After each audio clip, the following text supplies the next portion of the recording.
The second section of the second treatise, touching certain special mortifications of the passions, etc. Chapter 1. 1. Mortification properly is not of the senses or cognoscitive faculties, but of the affections. 2 and 3.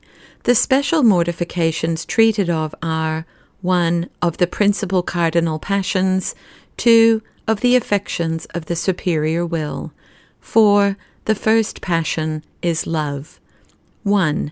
Intending now, consequently, to treat of the special kinds of mortifications, those especially which are most proper for a religious contemplative life, I take this as a ground that, though mortifications do regard the whole soul with all the faculties of it, and consequently the whole person, universally depraved, yet, precisely and exactly speaking, it is only the affective part of the soul that is immediately mortified, and only in consequence thereto the knowing faculties or organs. For though ignorance be a defect in the soul, yet we do not say that knowledge or faith is properly a mortification, though it be a cure of that defect. But an inordinate love to knowledge unnecessarily, which is curiosity, deserves and is a deordination proper and fit to be mortified. The like we may say of the outward senses, for it is not seeing or tasting, etc., that are to be mortified, but the inordinate affections to those objects which delight the eyes or taste, etc. Therefore, my intention is to distinguish the several sorts of mortification according to the several passions or affections of the soul, both as to the sensitive and rational portion of it, and to refer thereto the respective mortifications of the several senses, without speaking distinctly and separately of them, which would force me to repeat over again the same advices when I came to treat of the mortification of affections. 2. This, therefore, shall be the order according to which I will treat of the mortification of affections, viz., in the first place, I will begin with the sensitive portion of the soul, in which there are 4 principal passions, comprehending all the rest which are to be mortified, viz., 1.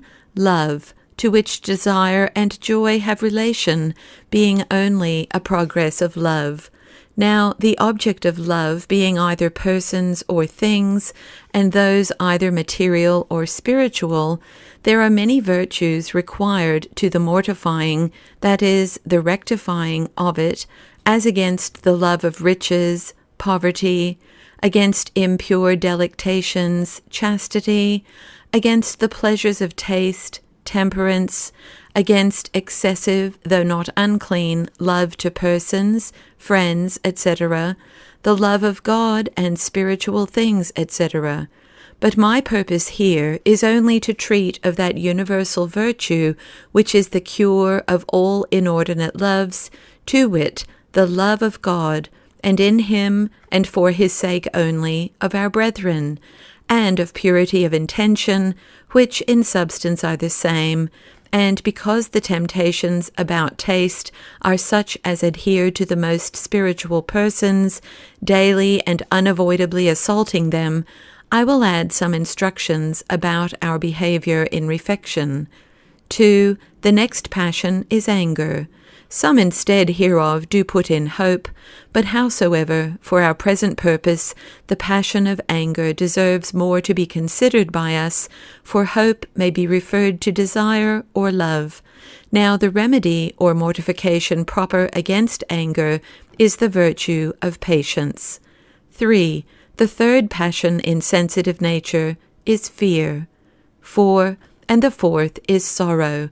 And because it is not needful, as to our present purpose, to divide these two, since among internal livers it is fear that is the most tormenting passion, and that which causes excess of sorrow, therefore the same remedies will serve to cure both, for which purpose I will discourse largely concerning scrupulosity, the causes and remedies of it, etc. 3. In the next place, as to the superior portion of the rational soul, besides the same affections of love, anger, fear, and sorrow, which in the inferior soul are called passions, and having the same objects, etc., are to be comprised in them, there are more particularly two distempers in the will, to wit, pride or self-esteem, the remedy whereof is humility, and next, obstinacy and a violent retaining of liberty,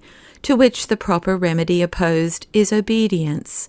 As for a love of superfluous knowledge or curiosity, enough hath been said touching the mortifying of it, where we treated of the regulating of the studies of religious persons. 4. In this order, therefore, I will now treat of the passions or affections to be mortified, and the manner how to do it by the virtues opposed, beginning with the sensitive passions, and so proceeding to the special inordinate affections in the will.